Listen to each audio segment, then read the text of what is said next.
Media के सभी साथियों का आज की इस प्रेस वार्ता में बहुत बहुत स्वागत है। मेरे साथ हमारे जिला अध्यक्ष एवं अन्य पदाधिकारी सभी सीनियर नेतागण मौजूद हैं। मैं कल परसों एक खबर पढ़ रहा था सिरसा से ही, जिसको पढ़ करके बड़ा दुख हुआ कि पिछले 15 दिनों में 4 मौतें नशे से इस इलाके में हो चुकी है। मैं इसका जिक्र इसलिए कर रहा हूं क्योंकि ये वो चीज है जो रिकॉर्ड पे आई और जो मीडिया के अंदर है। ऐसी बहुत सारी नशे के कारण मौतें होती है जो रिकॉर्ड पे आ ही नहीं पाती। ये कैसी स्थिति बनती जा रही है इस पूरे इलाके में। नशे को लेकर के लगातार हम भी और जनता भी आवाज उठाती रही है कि इस पूरे इलाके में नशा बहुत तेजी से बढ़ रहा है और सरकार इसको रोकने के लिए कोई इंतजाम नहीं कर रही। दूसरी तरफ इस पूरे इलाके में ग्राउंड वाटर की वजह से और अन्य कारणों की वजह से जो कैंसर की दिक्कत लगातार बढ़ती जा रही है, पेशेंट्स की तादाद लगातार बढ़ती जा रही है, एक्सप्लोड हो रही है कह सकते हैं उसको। ऐसी स्थिति है कि यहां पर नशे के इलाज के लिए भी, कैंसर के इलाज के लिए भी विश्व स्तरीय मेडिकल सुविधाओं की जरूरत है। लेकिन विडंबना देखिए कि भारतीय जनता पार्टी की सरकार जो बड़े बड़े दावे करती है, वो सरकार पिछले 2 साल में अपने ही घोषित किए हुए मेडिकल कॉलेज की, मल्टी स्पेशलिटी सरकारी अस्पताल की, मुझे नहीं लगता नींव भी आज तक ढंग से रख पाए हैं, उसकी शुरुआत कर पाए हैं, उसके टेंडर क्लियर कर पाए हैं। 6 महीने में बताते हैं 2-2 बार तो उसके टेंडर रद्द हो चुके हैं। जो टेंडर प्रक्रिया है वो अगर 600 दिन बीत जाने के बाद भी अगर शुरू ना हो तो इसका मतलब कि सरकार की नीयत नहीं है इस काम को कराने की, और सरकारी दफ्तरों के सरकारी प्रक्रिया में चक्कर लगा लगा के लोगों को बेवकूफ बनाने की कोशिश भारतीय जनता पार्टी की सरकार कर रही है। चूंकि कल मुख्यमंत्री आ रहे हैं यहां पर, इसलिए आम आदमी पार्टी उनसे ये सवाल पूछना चाहती है कि मुख्यमंत्री जी, जो पुराने और नाकाम मुख्यमंत्री थे भारतीय जनता पार्टी के, मनोहर लाल जी, उनको तो आपने बदल दिया, लेकिन बदले में क्या लेकर के आए ये जानने का अधिकार भी हरियाणा के लोगों को है, सिरसा के लोगों को है। अगर एक खराब आइटम को बदल के दूसरा खराब आइटम ले आए हो तो फिर इससे लोगों का तो कोई भला नहीं होने वाला। इसलिए हम ये उम्मीद करते हैं कि जब कल मुख्यमंत्री जी यहां पर आएंगे तो ऑन रिकॉर्ड ये बताएंगे कि क्या वजह रही कि उनकी सरकार 2 साल के समय में भी इस सरकारी अस्पताल की शुरुआत नहीं कर पाई, इसके टेंडर्स क्लियर नहीं कर पाई, इसकी नींव तक नहीं रख पाई। और क्या नशे से बाहर निकालने का सिरसा को, इस पूरे इलाके को, उनके पास कोई मास्टर प्लान है? उनके पास क्या वो सोचते भी हैं इसके बारे में कि नशे की समस्या इतनी ज्यादा बढ़ चुकी है, इससे बाहर कैसे निकालेंगे? कैंसर जो लगातार अपने यहां पर फैलाव करता जा रहा है, लगातार लोगों को अपनी चपेट में ले रहा है, क्या उसके इलाज की कोई व्यवस्था आज के दिन में सरकार के पास है? और भविष्य में जो अस्पताल बनना है जहां पर वो सुविधा हो सकती है, उसके बारे में क्यों सरकार अभी तक विचार नहीं कर पाई? ये जो आनंद फानन में घोषणाएं कर रहे हैं कि ये दे देंगे, वो दे देंगे, 50,000 नौकरी निकाल दी, 40,000 नौकरी निकाल दी, पिछले 10 साल में तो नौकरी दे नहीं पाए ढंग से। जो पेपर कराए लीक हो गए, जो रिजल्ट निकालते हैं नौकरियों का उसको कैंसिल कर देते हैं, कभी लेटर दे के वापस ले लेते हैं। जितनी कच्ची नौकरियां लगाई इन्होंने कौशल रोजगार में, उनका कोई भरोसा नहीं वो अगले साल दोबारा रहेंगी कि नहीं रहेंगी, वो सब कच्ची नौकरियां। ऐसी स्थिति में जहां एक तरफ सरकार की योजनाओं की वजह से आम आदमी की कमर टूटी हुई है, चाहे वो प्रॉपर्टी आईडी हो, चाहे वो फैमिली आईडी हो, चाहे इनकी नौकरी को लेकर के योजनाएं हो, उन सारी चीजों से आम आदमी बहुत आहत है, बहुत परेशान है। और उसके बाद जो उसकी पहली जरूरत है कि मेडिकल सुविधाएं कम से कम ऐसी हो, फ्री हो और अच्छी हो, जिसकी वजह से आम लोगों को अपना इलाज कराने की सुविधा हो सके, नशे के शिकार बच्चों को उस लत से बाहर निकाला जा सके, उनका इलाज कराया जा सके। उसके लिए जो घोषणा मेडिकल कॉलेज की, जो अस्पताल की, उस पर 2 साल के बाद भी सरकार काम नहीं कर पाई। मेरा सिरसा निवासियों से भी आग्रह है कि जब कल मुख्यमंत्री जी आए तो उनसे पुरजोर तरीके से इस सवाल को पूछें और मेरा मुख्यमंत्री जी से भी आग्रह है कि अगर आप सिरसा आ रहे हैं तो फिर यहाँ पर लबाबदार भाषण देके मत चले जाइएगा। सिरसा के लोगों को ये बताइएगा कि उनकी मूलभूत सुविधा जो अस्पताल की उनको चाहिए, उस पर 2 साल से कोई काम क्यों नहीं हो पाया। आपके कोई प्रश्न तो आप पूछ सकते हैं। सर, विधानसभा चुनाव नजदीक है, क्या तैयारी आप लोग? आम आदमी पार्टी ने पूरे हरियाणा के अंदर जन संवाद अभियान की शुरुआत की हुई है और आने वाले 2 सप्ताह में हरियाणा के एक एक गांव के अंदर हम जन संवाद करेंगे, लोगों से बात करेंगे, लोगों से चर्चा करेंगे, उनके सवालों को जानेंगे कि वो कैसी राजनीति चाहते हैं, किन मुद्दों पर राजनीति चाहते हैं। अरविंद केजरीवाल जी की गारंटीज को, हमारी विचारधारा को उन लोगों तक पहुंचाएंगे। और ये एक इतना विशाल कार्यक्रम है कि 2 सप्ताह के अंदर हरियाणा के एक एक गांव के लोगों के बीच हम संवाद कर चुके होंगे। एक एक बूथ को मार्क करके उसके ऊपर अपनी मजबूत टीम बनाने का प्रयास आम आदमी पार्टी कर रही है। 90 की 90 विधानसभा सीटों पर एक एक बूथ पर अपनी मजबूत टीम तैयार कर सके, बूथ योद्धा तैयार कर सके, जो अरविंद केजरीवाल जी को प्यार करने वाले, अरविंद केजरीवाल जी से सहानुभूति रखने वाले लोगों को वोट में कन्वर्ट कर सके, जो आम आदमी पार्टी की विचारधारा को मानने वाले लोगों को बूथ तक ला सके। ऐसी बूथ योद्धाओं की टीम आम आदमी पार्टी इस वक्त तैयार कर रही है पूरे हरियाणा के अंदर। क्या किसी पार्टी से समझौता करने का आपका? आम आदमी पार्टी पूरे हरियाणा में अपना संगठन तैयार कर चुकी है और अपने बूते पर किसी भी प्रकार के लक्ष्य को साधने में सक्षम है। 90 की 90 विधानसभा सीटों पर हमारे पास पार्टी का स्पष्ट निर्देश है, एक एक बूथ के ऊपर मजबूत बूथ की टीम तैयार करनी है, जो वोट में कन्वर्ट कर सके, जो चुनावी प्रक्रिया में सही तरीके से पार्टी को फायदा पहुंचा सके। ऐसी एक बूथ योद्धाओं की टीम हर बूथ पर तैयार करनी है। आप मुझसे विधानसभा पूछ रहे हैं, मैं कह रहा हूं हम एक एक बूथ के ऊपर पूरे हरियाणा में मजबूत टीम तैयार करने का काम कर रहे हैं। लोकसभा में आपने कांग्रेस से समझौता किया, तो उसका आपको क्या बेनिफिट मिला है या क्या नुकसान हुआ, उसके बारे में एक बहुत डिटेल समीक्षा बैठक हम चंडीगढ़ में कर चुके हैं पार्टी की, जिसमें सभी लोगों ने सब तरह की अच्छी बुरी जो भी बातें रही उस चुनाव में, उसके ऊपर बहुत विस्तार से चर्चा की है। और हम इस निष्कर्ष पर पहुंचे उस चर्चा के बाद कि बीती ताही विसार दे, आगे की सुध ले। उससे हमने बहुत सारी अच्छी बातें भी सीखी जिनको हम आगे और बढ़ाएंगे, और बहुत सारी कुछ कमजोरियां भी रही जिनको हम आगे दुरुस्त करेंगे। पूरी पार्टी इस बात को लेकर के एक राय है कि लोकसभा चुनाव से हरियाणा के अंदर तीसरी ताकत के रूप में आम आदमी पार्टी स्थापित हो चुकी है। ये हरियाणा के लोग भी अब मानने लगे हैं कि अगर तीसरा कोई विकल्प हरियाणा में है तो वो आम आदमी पार्टी है, क्योंकि जेजेपी, बीएसपी, इनेलो, ये वो पार्टियां हैं, वो नेता हैं जो दशकों से राजनीति कर रहे हैं हरियाणा के अंदर। इन तीनों पार्टियों के हरियाणा के 10 उम्मीदवारों के अगर वोट आप जोड़ लें, तीनों पार्टियों के कुल जमा वोट से ज्यादा वोट आम आदमी पार्टी ने एक लोकसभा सीट पर हासिल किया है, जो स्पष्ट तौर पर यह बताता है कि बीजेपी और कांग्रेस के बाद तीसरा कोई विकल्प हरियाणा के अंदर है तो वो आम आदमी पार्टी अपने आप को स्थापित कर चुकी है। लोग तीसरे विकल्प की तरफ बाहें फैलाकर देख रहे हैं, बहुत उम्मीद से देख रहे हैं। हम उनकी उम्मीदों पर खरा उतरने की कोशिश करेंगे। राहुल गांधी ने जिस तरह से संसद में भाषण किया, क्या कहेंगे?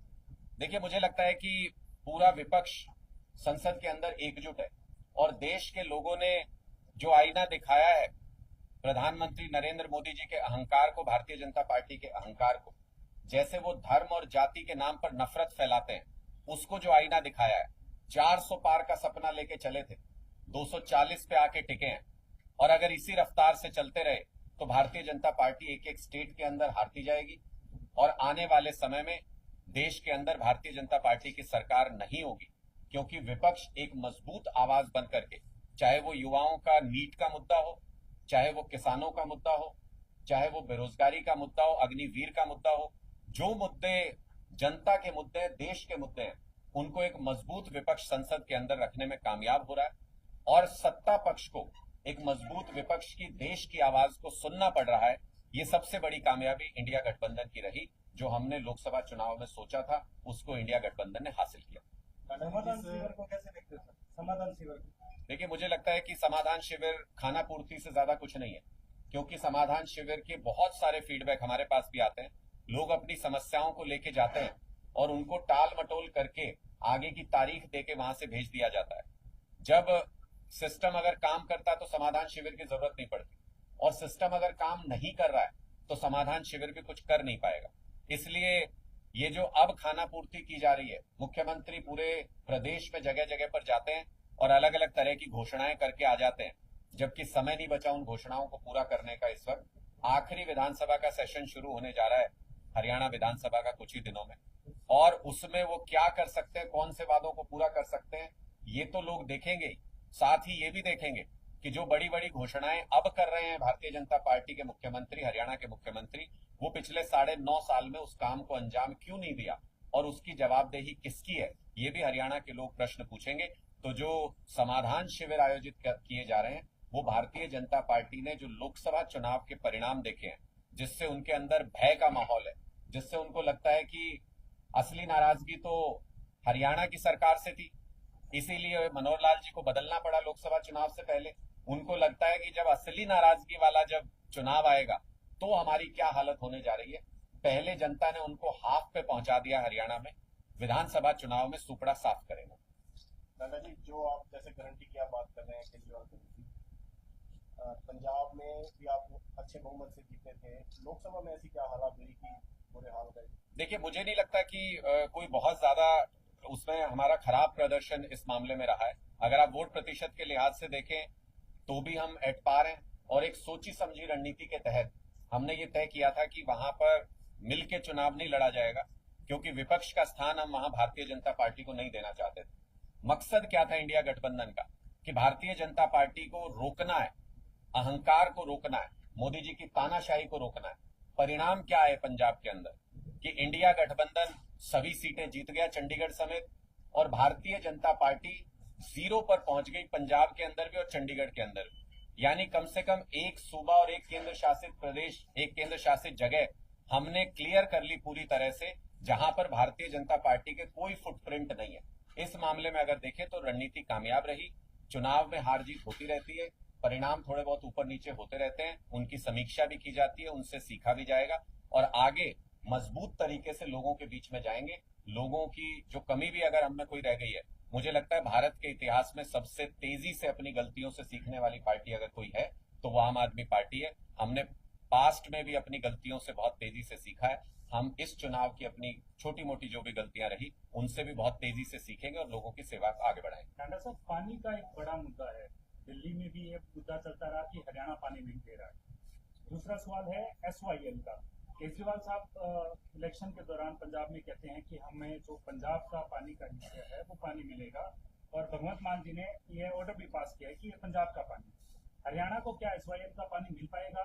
और जो दिल्ली में पानी पीने की समस्या आ रही है, हरियाणा पे आरोप लग रहा है, दोनों सवालों में क्या? देखिए, मुझे लगता है कि पानी का प्रश्न चाहे वो पूरे देश में कहीं भी हो, हम लोग ऐसे देश से आते हैं जो धर्म को, जो सवाब के काम करने वाले लोग हैं, जो लोगों की भलाई के काम करने वाले लोग हैं। मुझे नहीं लगता कि देश में किसी भी हिस्से में कोई भी व्यक्ति प्यासा रहना चाहिए।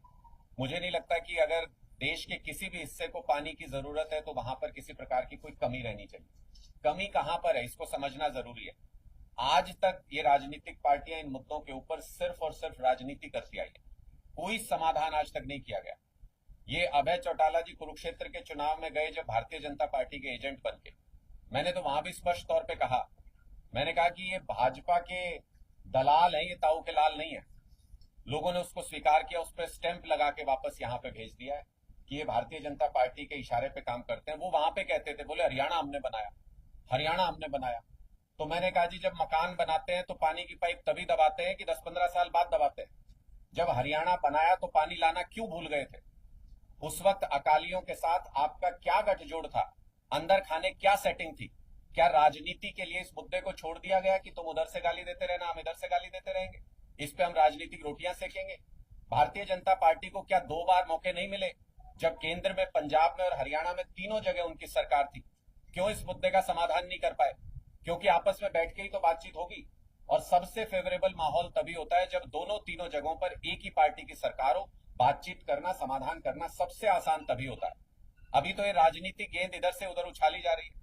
प्रधानमंत्री जी ये कहते थे 70 साल से पानी बह के पाकिस्तान जा रहा है, मैं उस पानी को रोकूंगा, हरियाणा के किसान को भी दूंगा। मैं आज पूछना चाहता हूं प्रधानमंत्री जी से, पिछले चुनाव में कहा था, अगला चुनाव भी हो चुका, वो पानी कहां है? पाकिस्तान का दुश्मन देश का पानी नहीं रोक सकते आप। पंजाब का, हरियाणा का, राजस्थान का पानी मिले ना मिले, दुश्मन देश का पानी आप नहीं रोक सकते। ये सारे वो प्रश्न है जो इस बात पे सवाल खड़ा करते हैं कि आखिर इनकी मंशा क्या है, क्या इसका समाधान ये करना चाहते हैं या नहीं। आम आदमी पार्टी गूढ़ राजनीतिक मुद्दों का, प्रशासनिक मुद्दों का हमेशा समाधान करना चाहती है। हम इनके ऊपर राजनीति नहीं करना चाहते। इसलिए अरविंद केजरीवाल जी जब हरियाणा में आए थे, उन्होंने बहुत स्पष्ट तरीके से ये कहा था कि प्रधानमंत्री जी 15 मिनट का समय इस मुद्दे के ऊपर दें। वो इस मुद्दे का समाधान करना चाहते हैं, प्रधानमंत्री जी को इन्वॉल्व करना चाहते हैं। प्रधानमंत्री जी ने आज तक वो 15 मिनट का समय नहीं दिया। और जब भी मीटिंग होती है पानी के बारे में, मैं पूछना चाहता हूं प्रधानमंत्री जी क्यों नदारद रहते हैं उस मीटिंग से? क्यों नहीं अपने मुख्यमंत्रियों के साथ कभी भी बैठे? पंजाब के मुख्यमंत्री को भी बिठाएं, हरियाणा के मुख्यमंत्री को भी बिठाएं। क्यों आपसी संवाद के जरिए नहीं सुलझा सकते?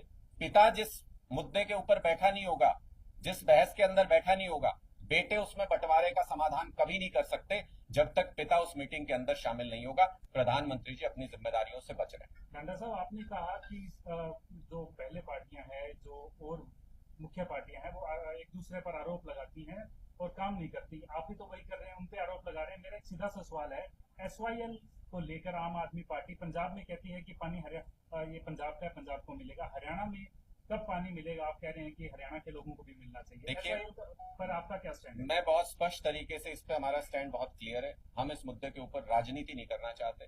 हम ये चाहते हैं कि हर प्रदेश को उसकी जरूरत का पानी मिलना चाहिए और जहां भी देश के अंदर कमी हो वो उपलब्ध कराना केंद्र सरकार की, प्रधानमंत्री की जिम्मेदारी है, प्राथमिक जिम्मेदारी उनकी है। अगर किसी भी भाई के यहाँ पे किसी चीज की कमी होगी, पिता उसको, अमूमन हमारे सामाजिक उदाहरण में इसलिए दे रहा हूं, इससे आप आसानी से समझ पाओगे कि पिता उसमें इंटरफेयर करके हमेशा उसका समाधान निकालता है। जब तक पिता की नीयत नहीं होगी तब तक बंटवारा सही तरीके से हो नहीं सकता, तब तक ये राजनीतिक मुद्दा बना रहेगा। और आम आदमी पार्टी राजनीतिक ऐसे गूढ़ प्रशासनिक मुद्दों को सुलझाना चाहती है। हमारे हाथ में जिस दिन बात होगी, हम उस दिन आपसी बातचीत के जरिए इस मुद्दे का परमानेंट समाधान निकाल देंगे। यानी आप ये कह रहे हैं कि हरियाणा में आपकी सरकार होगी और पंजाब में होगी तो इसका समाधान निकलेगा। मैंने बहुत सुप्रीम स्पष्ट, कोर्ट ने साफ तौर पर रिजल्ट परिणाम आ चुका है कि हरियाणा का पानी है वो हरियाणा को मिलना चाहिए। देखिए, मैं भी यही बात कह रहा हूं कि अगर पंजाब का कोई पानी है उसको भी मिलना चाहिए, हरियाणा का कोई पानी है उसको भी मिलना चाहिए, राजस्थान का कोई पानी है उसको भी मिलना चाहिए। सुप्रीम कोर्ट ने कहा है हरियाणा देश का का पानी- कोई भी हिस्सा प्यासा क्यों रहे, मेरा स्पष्ट सवाल है। अगर हरियाणा के पास, आप दूसरे तरीके से इसको समझ लीजिए कि अगर हरियाणा के पास पहले ही पानी की कमी है तो ये राजस्थान को पानी क्यों दिया था हरियाणा सरकार ने पीछे अभी समझौता करके? सिर्फ इसलिए कि राजस्थान में चुनाव था, भारतीय जनता पार्टी को चुनाव लड़ना था। इसका मतलब ये मुद्दे इनके लिए राजनीति के मुद्दे हैं। इसका मतलब ये इससे समाधान नहीं चाहते इसका कभी भी। ये हमेशा ये चाहते हैं, आप पूछ लो भारतीय जनता पार्टी की पंजाब यूनिट क्या कहती है, वो पानी दे रहे हैं क्या? वो क्या कहते हैं पंजाब के अध्यक्ष भारतीय जनता पार्टी के? वो कुछ बयान देते हैं, हरियाणा में उनकी पार्टी कुछ बयान देती है। तो इसका मतलब ये इस द्वंद्व को बनाए रखना चाहते हैं कि उधर से एक बॉल फेंको, इधर से एक बॉल फेंको और इस पे हमेशा राजनीति होती रहे। आम आदमी पार्टी ऐसा नहीं सोचती। आम आदमी पार्टी सोचती है कि पानी जैसे गंभीर मुद्दे पर, चाहे वो दिल्ली की जरूरत हो, चाहे हरियाणा की जरूरत हो, चाहे पंजाब की जरूरत हो, उसको पूरा करना केंद्र सरकार की जिम्मेदारी है। और हम सब भाई हैं, आपस में बैठ के विचार विमर्श से इसका परमानेंट समाधान निकालना चाहिए। कभी लड़ाई से इन मुद्दों का कोई समाधान ना हुआ है ना हो सकता। सर, इंडिया गठबंधन के आप मुख्य घटक हैं। हरियाणा के अंदर 2 गुट माने जाते हैं। हरियाणा के लगातार आपने सुना भी होगा, देखा भी होगा कि 2 गुट हैं, आपस में आरोप प्रत्यारोप करते रहते हैं। इसका आपको नहीं लगता राजनीतिक नुकसान आपको आपके जो सहयोगी पार्टी है उसका हो सकता है? नहीं, किसके 2 राजनीतिक गुट है? कांग्रेस के आप, मुझे लगता है कि वो कांग्रेस पार्टी का इंटरनल मामला है, उनको उसके ऊपर कमेंट करना चाहिए। जहां तक मुझे लगता है कि आपसी विवाद से अगर किसी प्रकार का भी डिस्प्यूट हो लीडरशिप के अंदर, तो उससे लोगों के बीच में गलत मैसेज जाता है, उससे छवि को नुकसान जरूर होता है। लेकिन चूंकि वो उनकी पार्टी का आंतरिक मामला है, मैं उस पर कमेंट नहीं करना चाहूंगा। वो अपनी पार्टी का आंतरिक मामले पे खुद है। गठबंधन में ही चुनाव लड़ा जाएगा विधानसभा का? मैंने बहुत स्पष्ट तरीके से बताया आपको कि इंडिया गठबंधन लोकसभा चुनाव के लिए किया गया था, संविधान की रक्षा के लिए किया गया था। संविधान की कस्टोडियन केंद्र सरकार होती है, इसलिए केंद्र सरकार के चुनाव के लिए इंडिया गठबंधन किया गया था। अब विधानसभा के चुनाव है, हरियाणा के मुद्दों के ऊपर चुनाव होने हैं। 90 के 90 विधानसभा सीटों पर एक बूथ के ऊपर हमें मजबूत तैयारी के निर्देश हैं, हमें मजबूत टीम बनाने के पार्टी हाईकमान से निर्देश।